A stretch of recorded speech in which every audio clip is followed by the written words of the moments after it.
Hi, I'm Lindsay Christian, and welcome to Sarder TV, an idea-sharing platform founded by Russell Sarder, an author, investor, and CEO of Netcom Learning. Bill Schaninger is the author of Beyond Performance 2.0, a proven approach to leading large-scale change. We'll talk about affecting change to see real results within an organization. All right, welcome to Sarder TV, Bill. Thank you for having me. Great to have you, and I like that what you just said, first 45 seconds of meeting someone, you got to make them laugh or you don't have their attention. Absolutely right. You have my attention. We call that edutainment. So the first question, the hardest question, who is Bill Schaninger? Well, I'm a senior partner at McKinsey, coming up on 19 years at the firm, August 1st. I'm relatively non-traditional by McKinsey standards, so I don't have a particularly prestigious MBA. I'm an undergraduate alumnus of Moravian College. That's in Bethlehem, Pennsylvania. Okay. Notable just because it's the sixth oldest school in America, right, 1742, and the first to enroll women. I feel I always need to get that in there. And my first job, my first real job, was as I ran a residential psychiatric treatment center. And so we were all really passionate about what we were doing, but we had no idea how to run the place. And so I went back full-time at night to get an MBA from Moravian. It was convenient, they knew me, we could turn on the courses. And when I was doing that, I started making some connections saying, hey, I really love studying how companies are gonna make money, but this behavior thing keeps getting in the way. Like a plan is only a plan until you have people who can actually have a chance at being successful. So when I was getting my MBA at night, I said, hey, I think I actually wanna study this. And so I went to Auburn, stopped working, went to Auburn in 1996, got a second master's in HR and then a PhD in management. And so my McKinsey journey started in 2000, and it really was just supposed to be 2 years to collect stories. Well, it's obvious you're well educated. You saw the need to obtain more knowledge and to get better in certain areas. So what would you say was the secret to your career success? Well, I arrived at really a real line in the sand moment for McKinsey and I think management consulting period. So if you remember, I would have joined in August of 2000 in London. We had maybe 4 months left of the dot-com sort of bubble part, and then it all fell apart in early 2001. And we were forced to look around, we McKinsey, and particularly those of us in the organization practice, say, boy, there were a lot of companies that we were calling excellent, and they're just not around anymore. I mean, where I'm from, in the Lehigh Valley, we had Lucent. And I had friends and as parents worked at Lucent, and at one point were paper millionaires. But what did you do, or what have you been doing, or past, present, future? Well, that was the impetus, right? Okay. It was the reason for the why I think those companies matter, because they were iconic companies that went away. In London, a company that was called GEC that then became Marconi, like their GE, lost 98% of its value in like 6 weeks, right? Really, the Enron example had happened.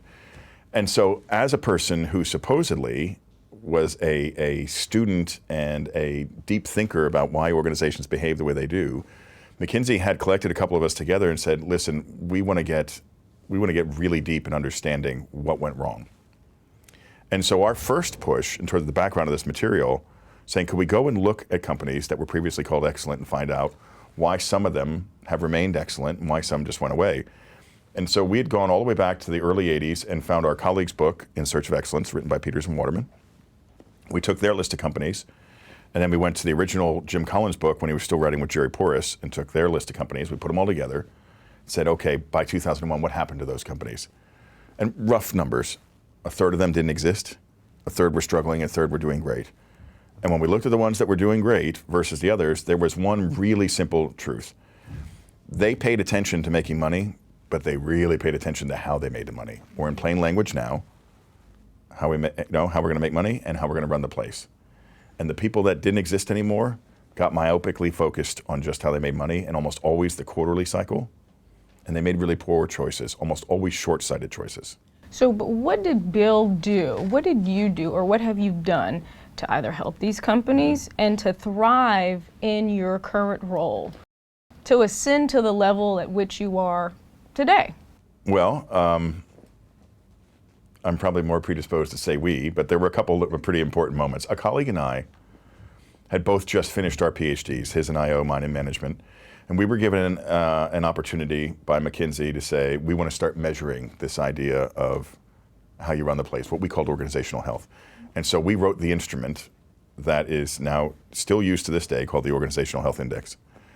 And that allowed us to bring real rigor, not hand-waving, not conversation, absolute, psychometrically sound, empirical data. rigor. Mm-hmm. When we wrote it with the assumption that we were going to write an article either for the Academy of Management Journal or Journal of Applied Psychology, the most stringent test, and it was written with that rigor in mind and tested against that. And we still use it to this day, right? So if you were to point to one initial moment, it was I was able to convince my colleagues that rigor mattered. And if you could measure it, then we could get really narrow about understanding what was going on, not just, oh, people aren't engaged, just no, what exactly is going on? And once you could do that, then you could do something about it. And then from that moment, we really started focusing on the implementation part. If you know something is broken in the way the message goes from the CEO to their front line, what can we do about it? And so that was the starting point. And that's what makes Bill this powerhouse in organizational health, management consulting. I'm just trying to get down to it's worked out. What makes Bill so dynamic? For those who are watching? Yep. What's that secret sauce? Well, look, I'll tell you, I think it's three things. I mean, one, the background and the theoretical rigor matters because it helps how you view the world, right? I mean, there's 70 years of really good German psychologists who've told us a lot about why people behave the way they do. We don't need to make it up. That's one, right? Two, I think I do a pretty good job of taking what can be really complicated ideas and using plain language. So I could keep saying organizational health, but in plain language, it's how you run the place. Okay. Right? And then three, make it pointed enough that the most ardent, finance-oriented, numbers-driven person will pay attention to it. Like a simple fact that's called, run it better and you make more money. And it's like 3 times more money. Well, people want to hear you talk about that, I'm sure. Right, well that works. Right? Because when they pay attention to that, then they'll say, okay, so what do we do about it? I go, right, so that's the hard part. So let's get into how do you actually change the place. And I've been given the luxury of working my way around the different aspects of that. I ran our global talent practice for a while, ran our large-scale change practice in North America with my co-author, actually, Scott Keller and I, and have been able to come up with some really cool tools on things like each of us has a personal network. There's people that we think that are more influential than others because we believe them. That happens at work. Came up with a really cool way to map that, right? So rather than just trusting what the boss says, because most people don't, figure out who someone's influencer network is and use them, right? And that makes it far more likely the person's going to buy the message. So those things, right? It's been a great way of bringing money and psychology, bringing it together and using incredibly plain language. How did you even think about, or what was the inspiration to pile all of this data into Beyond Performance 2.0? At one point did you say, I'm going to write a book and compile it and present this to various organizations? Well, it's a really good story. I was not an author on the first book, and I was asked to be. Because that would be the 1.0? 1.0, Okay. right? So that was another colleague, and Scott. And I had been asked to be by the person who ran the practice, and I was like, no, I'm too busy getting elected. Well, excuse us. Right, exactly. You could argue that was a bit of a miss on my part. But the IP, the thinking, was a small group of us, including me quite a bit, of our thinking. So we were certainly very proud of it, right? But the biggest push was, could we take what we had in the way of the data and start saying, hey, we don't believe this anymore, we actually know it, across industries, across regions. I mean, we used to hear things like, well, in Asia, it's entirely too authoritarian, this won't work. No, actually. There are pockets of things around open and trusting environments, around what it takes to get people to provide feedback upward. But it's not that they don't want to be trusted. It's not that they don't want to communicate. There's a nuance to it. So we don't have to hand wave on this stuff. We actually know it and then can bring it to bear. That was the mission behind it. And by the time we'd gotten to the writing of the first book, which was in a little over 10 years ago, the big insight was this idea for managing for performance and health, because we'd come out of the dot-com bust and basically 5 long years of cost-cutting and restructuring and downsizing. And we saw a lot of organizations basically do the fad diet. They lost the weight, and they always gained it back. They didn't really change anything. An interesting, I promise, a 45-second personal anecdote. I wrestled from kindergarten through college, and in college wrestled Division I before I actually went to Moravian. And so at this size, I would wrestle 177 pounds. Oh, like physically wrestle, not I mean, like you mentally wrestling with an idea. I mean like collegiate wrestling, right? Okay. Yeah, freestyling and schoolboy. Okay. Significantly smaller than I am now at this height. But I always had this thing of if I was within 12 pounds of my weight, 3 days before the match, I was okay because I could dehydrate myself, lose all the weight, and I would make weight. And that was okay if I was wrestling someone who wasn't as good as I was. But if I ran into someone who was as good as I was, but always managed their weight within 3 pounds and never let it get out of hand, they always beat me. I'd run out of gas and they'd beat me. Now what's the parallel to that?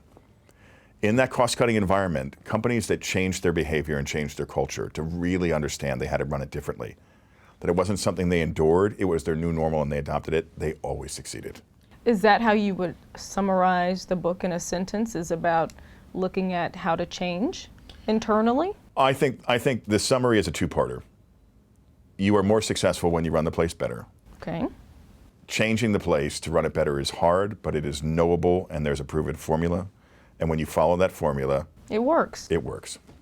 Let's dive into, let's start with chapters 1 and 2.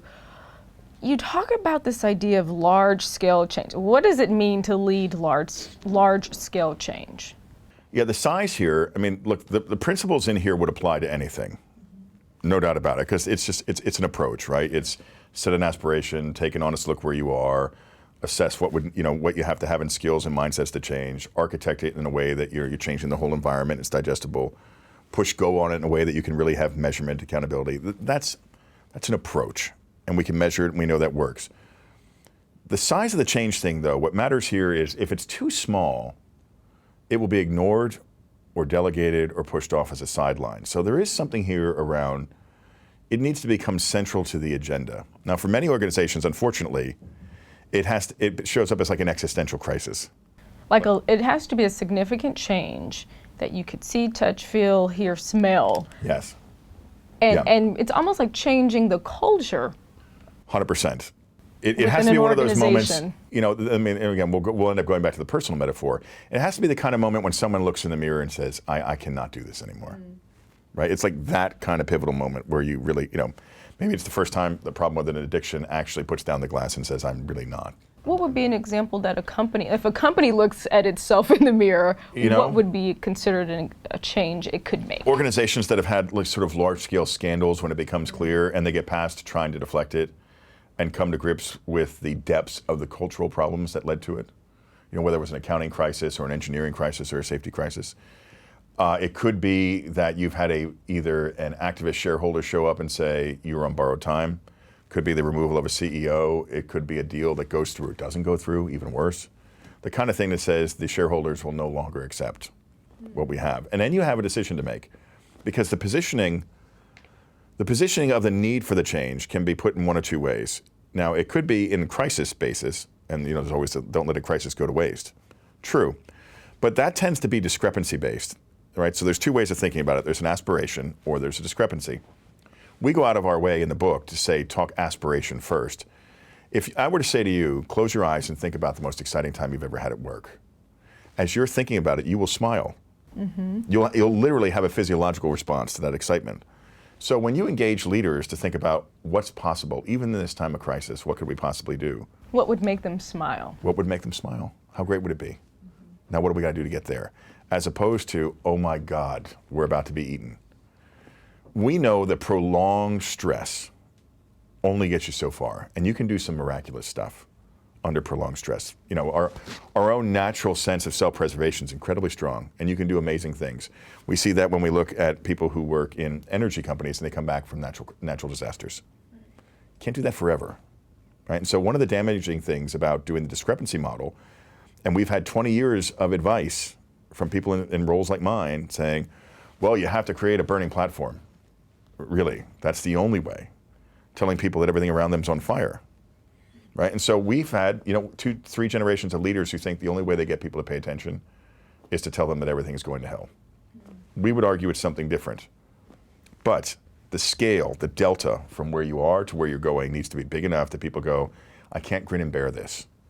Right? Because many people just think I can keep kind of doing exactly as I do it, just with less people or faster. Incremental maybe, not the kind of transformation we're talking about. And is this what you're referring to in terms of scaling performance? Like, how do you scale performance? What does that entail?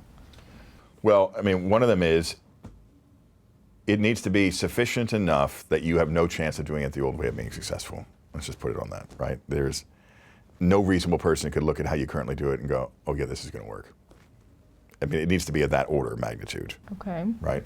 Now that could be, well, let's say you're a bank who sells mortgages, and one day someone shows up and says, hey, we've got this software platform, and we're going to start reaching out to people direct, and we're not going to have to carry the capital that a bank does. And we're going to turn your mortgage application around in 24 hours. And everyone in that bank says, we do it in 21 days. Well, now what? Because as soon as your customers figure that out, a fair number of them, maybe not all, but a fair number of them go, maybe we could do better. Or you get in a fender bender with your car, and it's going to take 10 days for the adjuster to come out, and then another 10 days to get approval. Or an insurance company shows up and goes, hey, take your phone. We're going to talk to you. We're going to take these pictures. Okay, we'll send you the check tomorrow. Now, those are customer service ones, but you get it, right? I mean, it's the kind of idea of, lo and behold, a computer company that says, we're not going to carry inventory anymore. You're going to order it, and we're only going to build it when you order it.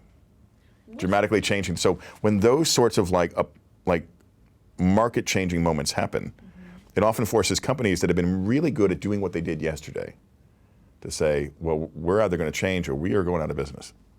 And you got to recognize it. That 1/3 that went away that we talked about, there you go. It's like you have to admit it, like you said, put the glass down. You talk about, okay, so we talked about scaling performance, and then there's scaling organizational health. Can those two concepts exist without the other, or do they work in tandem? They both exist without the other. Okay. But you don't get the compounding effect. Okay. Right? So most change programs, many change programs are entirely about performance, almost usually cost, sometimes revenue. And that's, here's your target, go rip the cost out, grin and bear it. That is entirely performance driven. Here's your target, I'll check it in 6 months. Not very good, but it is entirely focused on performance. Some health or culture, if you were to use another word, programs are just that. And then it starts looking a bit divorced from performance. Why do we need a new list of values? Well, because it's important. Why should we work on trust? What is it related to how we make money? No, it's just important. There's been an entire, in fact, you can look at the relative difference between the providers of these services, that there are still boutiques that do one or the other. I only do procurement. I only do process-based consultation or leadership or culture. Divorced from, and our experience and our data suggests you may get an incremental, particularly on performance, you may get an incremental bump in the short term, but it's not going to last. In culture, you will likely get, if you get any performance, you'll get a little bit of a bump, but usually it's something that people get disenfranchised with because it's not tied and people ignore it. Give me an example of that. Ropes courses. Okay. Kumbaya moments, thunder drums, right? Where you have typically driven by a function, often HR, without sponsorship or direct involvement of the people who have P&L responsibility. I mean, the secret here is that you change how you run the place while you're in pursuit of performance improvement. So let's say you're talking to people about having more of an ownership mindset. That's a pretty common thing, right? But then in the course of your transformation, you have an initiative that will now require 6 signatures to hire a new assistant. Is that really ownership? Right, so the disconnect between how we pursue performance, which is often centrally led, top down, without really taking into account why people aren't already doing what seems patently obvious. That's what would be performance only. So your execution of these, think about when you come to work or you interact with someone. What's the things that tells you about what's important? How they allocate money and people, how they set a budget, how they set targets, how they deal with consequence management for not hitting said targets, right? Those sorts of things, right? Things that you experience. Shouldn't those be aligned with what you say you want the culture to be? They should, yes. They should. Well, when they're divorced, they're not. And so you're forced now, you're putting rhetoric out in communication, saying one thing, we'd like you to feel like an owner. But by the way now, since we've ripped out all your support mechanisms, we're going to tell you what to do. And you're really a GM in name only. I'm not saying that that's a terrible thing. I'm just saying that often the disconnect between what you say about culture, usually in the form of rhetoric, and what you're doing in terms of pursuing performance improvement, they're not connected, and then it shoots to credibility. Makes me think. And they should work in tandem. I think if you want to change something, even if it's not in an organization per se, but even in your household, I mean, you change in the culture, you say one thing, it's almost like practice what you preach. If you want to see some change, you have to all parts need to be working together. You would think so. I mean, it's interesting. We have so many things in our own lives that reinforce this point, but we ignore it, right? I mean, it is. I was joking about the crash diet, but think about the number of times you say, "I've got a wedding. I'm going to, I'm going to get to go on the keto for a few days." Yeah. Yeah, to get it down, right? And say, and then you gain it right back, if not more. Right. It's simple things like when they were looking at heart patients.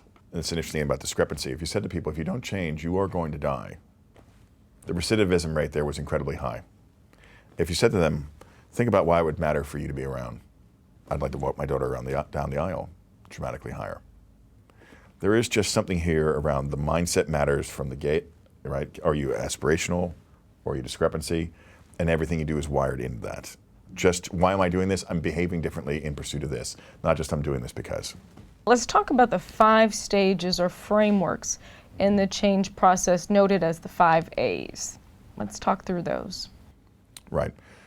So when we were thinking about this, we were trying to say, is there a pattern, right? And is there a reason for the pattern? Does it matter? Because certainly you have 3 Ds and 4 S's and 5 A's. I mean, this is alliteration like anything else. Of course, but easy to remember. Oh, well, that was the intent, right? But there was a few specific choices here. I mean, one is you're running this in parallel for performance and health, right? You'll see that V kind of shape in the diagram.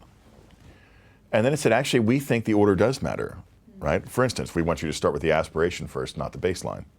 So frame 1 really is, think about what would be a big enough and bold enough performance aspiration that it's going to galvanize people and they're going to say, hey, that's worth paying attention to. And on the health side, it's about putting a stake in the ground and saying, no, this is the way we're going to run the place, what we call recipe. We're going to espouse a clear and common way of running the place and then demand that everyone who gets the privilege of leading has to live up to it. Then immediately behind that, because now you've had all the fun of being aspirational, immediately behind it says, now have the humility to hold the mirror up and say, no kidding, how are we really doing? Right? It's not just throw a dart at the wall and go, okay, go hit that. Mm-hmm. You have to actually know where you're okay and where you're not, because you don't have unlimited supply of resources and time, so why not? Be honest. That requires a really, really difficult moment for leaders to be able to look themselves in the face and look the organization in the face and say, I've not been good enough. I've gotten it wrong. Right. But at least I have the courage to do something about it. Mm-hmm. Right? I mean, all through this, I think we'll see moments here where the willingness of a leadership group and the individuals as leaders are willing to say, I have something to do here too. It's not just point at you, the corpus of the organization, and say you have to change. Starts at the top. You do address that in chapters 8 through 10. To skip ahead a little bit, does change have to start at the top, or should it start at the top? Necessary but not sufficient, right? No doubt about it. I mean, there's very interesting, and there are competing thoughts about this. We believe that you have to have visible senior sponsorship.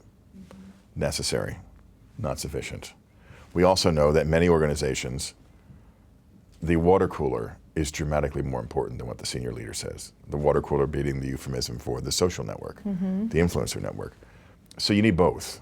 You need to actually understand that a broad coalition of opinion leaders is there. You need to identify them and enroll them.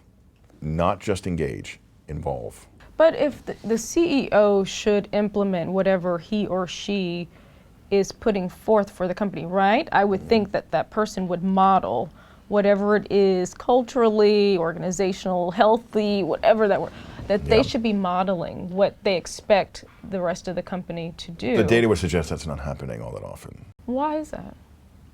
Well, I could hypothesize a few things. One of them is they're arrogant enough to believe that they're already what's necessary, and they just need the organization. They need to behave better. It's an interesting thing, the word they. When you hear a lot of people saying, they should do something about this, if you're in the top team, you are everyone's they. There's a lot more people saying you need to do something different than you to them. Just something to think about, right? Interesting. And part of that is, if you've been running the place for any period of time, you are likely doing something wrong, given the results you have. An unwillingness to recognize that is usually a failure in self-awareness or a failure of leadership. Right? So unfortunately, because less than a third of these things tend to work, A big problem out of the gate is an unwillingness of leadership to say who's leading, as in who the people are, and how they're leading, and I'm willing to take stock of that. What should a leader look for in its employees, his or her employees, to build a strong team? You know, I think it's an interesting choice because some of this gets to the way you form teams, right? I mean, in companies that have we would call a recipe, right? A way of running the place, it should be anchored in that, right? So some places say, hey, we're a leadership factory. And what we do is we hire and grow leaders to a pretty common standard. They're almost homogenous. And we can deploy them against a problem or an opportunity with a reasonable assurance that they understand our approach to risk, our values, how we think about executing a plan, you know, that kind of stuff, right? So there, it's the actual people are relatively plug and play. All you're in the business of is growing a big group. So there, it's do you meet our standards and deployment? Others say, hey, no, you're getting it wrong. Talent is super rare, and there's really unique A talent. And we're going to go out and we're going to develop a brand that says we can go to the best places on the planet and get their best people. Right. Classic A talent thinking. That tends to show up a lot in professional services, tends to show up a lot like in heavy R&D kind of places, right? It's an approach. It's a very expensive approach. It's higher beta because everyone there has been told they're special their entire life. You have to pay for it, and the likelihood that they may flame out or have outsized rewards is pretty good. Very different model. That's built for the special few. This is built for the cadre. An alternative is what we call execution edge, which says you're all kidding yourselves. Leaders are there to be good stewards. But the way this place really thrives is frontline. It's the frontline leader's the most important role in the organization. Galvanizing, unleashing, and directing the power and the energy and the insight of the people who do work every day. Very different model, right? Because there you're going to share things with the frontline that many organizations don't want to. Here's the big vision. Here's the strategy. Here's actually where you fit in. Here's what you're allowed to do on your own without asking us. Now, figure out how to share across all these units. Don't operate in silos anymore. Don't be afraid to look outside and bring that in. So those approaches would drive what kind of team you'd put together. I mean, one of them is quite specialized, and you put together a team of experts. Another is saying we're going to have micro units that all compete, and actually we just want them all to be kind of replicable. So getting clear on that up front, all the way back at the aspiration stage, matters quite a bit. But once you have it, then it's just consistently applying it throughout. What happens after the aspiration stage? So you've done the aspiration, you hold up a mirror and go, oof, here's what's missing, here's what we're good at, here's what's not. Then you have two basic reckoning moments. One is around capabilities and one is around mindsets. The capabilities part says, with how we're planning on making money going forward, do we have any chance in heck of doing it? The institutional skills. Like if you suddenly go, hey, we're a bank, we're really good at running bank branches, and now most of our customers want to go on their phone. And you look in-house and go, do you have anyone here who actually gets digital?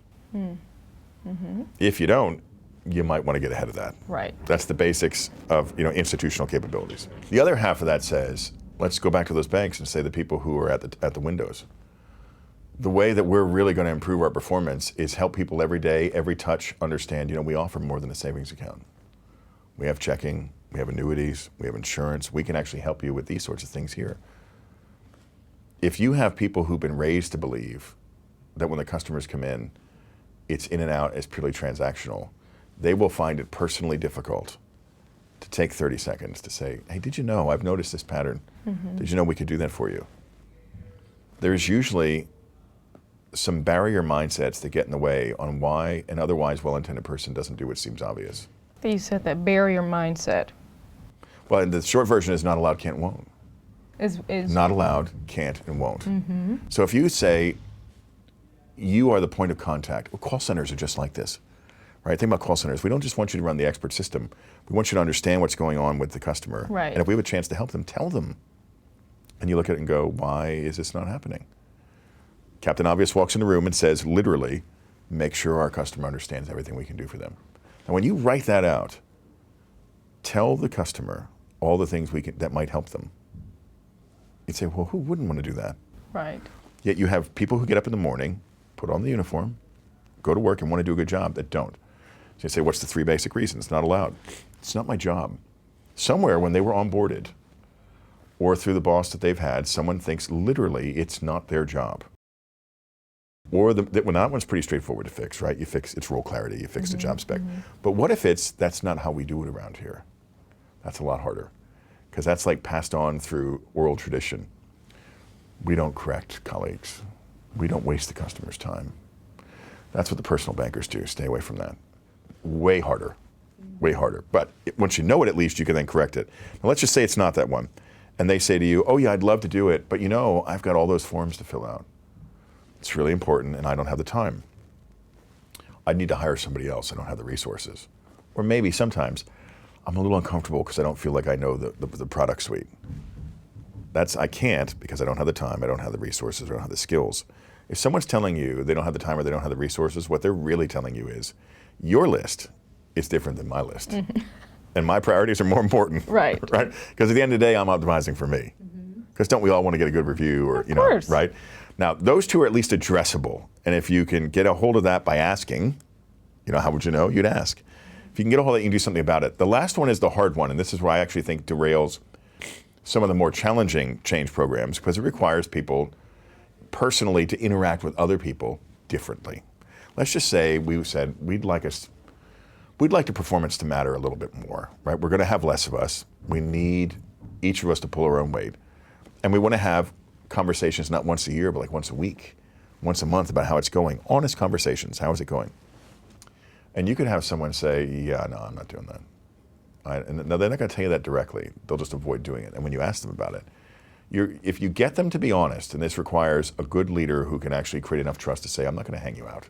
I really want to understand it. You'll get around things like, you're messing with my relationships, you're messing with my legacy, you're messing with my power, right? Places where knowledge is power. You call somebody to figure out something. Hey, how does this work? And then you say to that person, do you know what would be great for all of us was if you wrote that down and we put it on the web, that way everybody could benefit from it. Why would anyone do that if they were in a company where the people coming to them is what made sure that they were going to stay? What is your definition of success as it relates to a company affecting change within the organization? For me, I think it's simply, can you hit or exceed the performance target and do it in a way that ensures you can keep doing it? That's simple. That's simple. I wouldn't even say checking off the box, but if you can hit what you've set forth to accomplish. And keep doing it. And keep doing it, then you, Bill, would say that this company is successful. Successful at getting at what they thought they were going to do. Now, there's a couple of assumptions in there. The target was bold enough and transformational enough. You actually did change the behavior. And that's why I included the caveat, if you can keep doing it. Because if you have a place that believes that they're grinning and bearing it, and that hitting the target is the destination, as opposed to changing their behavior as the destination, it's not going to stick. What, in closing, do you want people to take away from your book? I'd really love them to think about a couple basic facts. Companies that perform better are always run better. And from the math behind it, it's 3 times better. It's dramatic. So I realize that sounds unusual, that people don't believe it, but they tend not to. If you run the place better, you make more money. Point 2, running the place better usually requires changing both the leaders and how the leaders behave and the broad organization.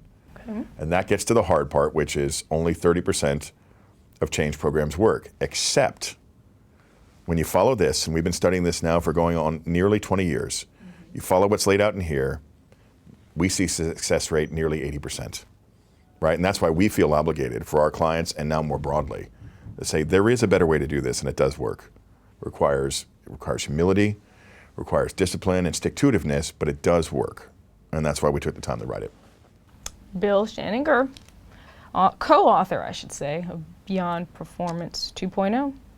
Check it out. Thank you for joining us here on Sarder TV. Thank you. And thank you for watching Sarder TV. I'm Lindsay Christian.